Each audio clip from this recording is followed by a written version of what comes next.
On this episode of Fellowship of the Sword, we're going to discuss animals and how they relate to paranormal experiences, the significance of animals that have souls. Preternatural, supernatural, yes. Might be kind of a stretched out one a little bit. I mean, we can almost break it down, but we'll start with... yes, we're going to start with animals and supernatural and that sort of thing. And I'm Farah Deel. And I'm Kenneth Deel. And we welcome you to another episode of Fellowship of the Swords. The first thing that you were going to mention, and that was the most important thing, is this, maybe we can break down the essence of an animal. Does it have a soul? And maybe that will kind of fill in the rest of the blanks and some of these other topics that might not be addressed. Now, when we talk about a soul, there is a difference between an animal's spirit, an animal's pure spirit, and our soul. Our soul was specifically created for our flesh bodies. Our soul was created to walk with God. We are pure spirit, and all pure spirit knows is the will of God. When we fell from the Garden of Eden, our pure spirit rejected by choosing something. We fell out of authority with God.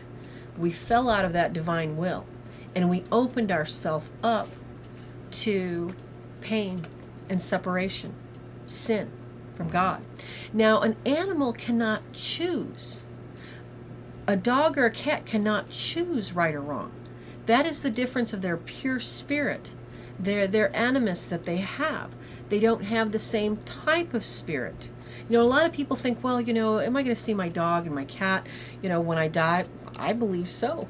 I don't believe that anything that the Creator created for us to enjoy here, we're not going to be able to experience, not in the same way. Yes, we're going to see our dogs and our horses and our animals because they are pure spirit. And even though they have left a flesh state, that beauty and that pure spirit that serves God will still exist, will still be there in its perfect state and only serving God. And what we're going to get into is how a beautiful animal such as a German Shepherd, a poodle, a cat, something that you love very much, that you send a lot of intention and you spend time with, what happens in a supernatural or paranormal experience where a dog's eyes turn blood red? Or all of a sudden a once loving pig in a pen that you fed and you raised since it was a baby, all of a sudden charges you and snarls and bites you.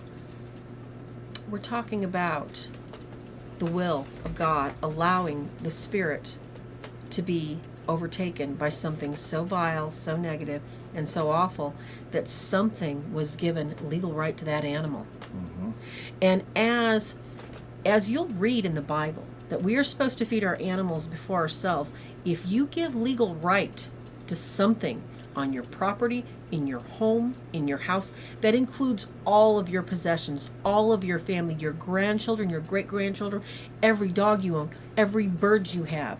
You've just given legal right for something evil to affect your animals. You know, one of the topics that's important, because it's been asked a lot, can animals become possessed? Yes. But we have to first define possession is... Good idea. It's for humans. It's taking over. It's just kicking our spirit connection to our body out, or disabling us like in paralysis, and then taking your body out for a joyride. Well, it's not supposed to be the same, because possession... It can't be the same. With animals, they can be animated like a toy. Precisely. Because they have a different type of spirit. The dog might not even see through its own eyes what's going on. It might be in some sort of like sleep state, and it's being taken out for a joyride too. So it is kind of like a possession, but it's not, because it's similar to, yes, but not exactly the same. Because the dog does not have free will like we do. We have free will. And in possession, in perfect possession, see, this is what people don't understand right here. In perfect possession, the person doesn't even know that they're possessed. You know, people call us and say, I think I'm possessed. We know they're not. That's not perfect possession. No, it's not. And, you know, people say, oh, I think my animal's possessed. Well, yeah, maybe your animal's ill. Maybe, you know, maybe the animal's reacting, having a bad reaction to medication, bad food. It could be any number of things, but no, animals cannot become possessed the way we understand. Can they be temporarily confused, used by the demonic. Anything that a demonic can place in your mind, such as images, an idea, a demonic can change the entire room around you and make you believe that you are in the worst situation you could possibly believe you are, just like in night terrors and dreams. That's where the battle is, in your mind. Well, the demon can do the same thing to a dog. Make them hallucinate. That's right. The demon can stand in front of a dog and make that dog think that you're a big woolly bear about to eat him, and the dog will try and bite you. Can you imagine your poor dog? So that's how you have to look at it. You have to step outside of your physical body and understand, in the spiritual world, the supernatural world, it's Alice in Wonderland out there, and everybody's on LSD. It's very, very scary and frightening. So, the best thing that you can do to understand these sorts of things is that if you think they've happened, pray it away. Pray it away. Take authority and say, in Jesus' name, you leave my animals alone.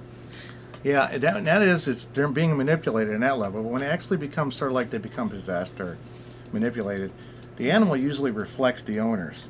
Exactly, that in a good house, that was the point. They reflect the spiritual state of the owners, that they're protected when and you the are. state of authority and legal right it's been And then given. the other times, it's let's say the father starts to be moved, through a cycle of a demonic effect. Like he gets the oppression. The dog might see the demon on him and then react to the demon. And it's That's like, what's a the dog really working? good point, because any man, woman, or child that's been infected by an oppressing spirit, the animals will the birds will fly away. The dogs won't come near. The cats will stay away. Yeah, cats will hiss. Their sense is so strong for the demonic. They don't want anything to do with it. They have a innate fear of that. That's a perfect point to bring up. And that can happen probably and be assumed that the dog is That's a possessed. really common expression too. Yeah. If my dog doesn't like you, I don't either. And you've seen this sometimes Yes, too. a lot. And then, you said the same thing. It's when you go to people's house and the animals come up to you, it's the complete opposite of when somebody else, and it's like, I don't know why the dog is acting like that. He loves everybody. There's something with that person. Yes. Either that or they're wearing an outfit the old farmer used to kick the dog around before he got taken to the... Oh, yeah. They Something might have a horrible reaction like to that. something visual or perfume. Somebody wearing perfume with that same scent, because dogs are very sharp that way. And they might don't have kicked forget. the dog around They have before you long got it. memories. When we Very get long Humane memories. Society dogs, you get a lot of baggage like that. Now, puppy, it's different. It's a little easier to... You raised it. Now it's suddenly having a different change, and it's not rabies because it's an indoor dog. That's why we have Caesar the dog Respect. whisperer. He's phenomenal. He can help you figure out what's going on with your dog. But on the subject, our final word on can an animal be possessed? Not in the same way as a human. And yes, their circuits can be interrupted by demonic. They can be shown, and their senses can be manipulated supernatural in a way that allows them to believe that they are in a fearful situation.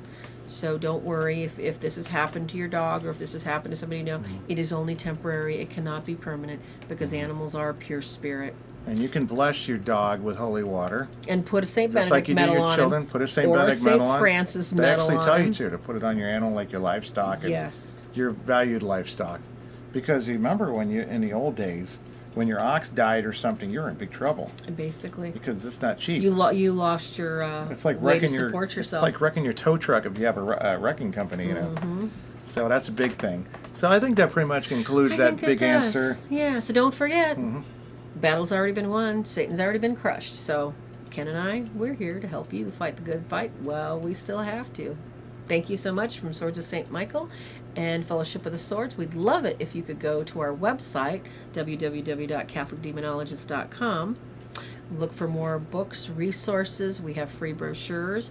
And if you're ever in a pickle and need to call directly, please call us at 573-990-1333.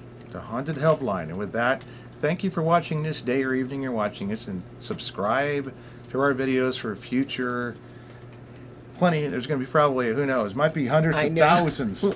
There's By so the many time we things get to this, talk about. There really, really is. And have a great day or night. God bless.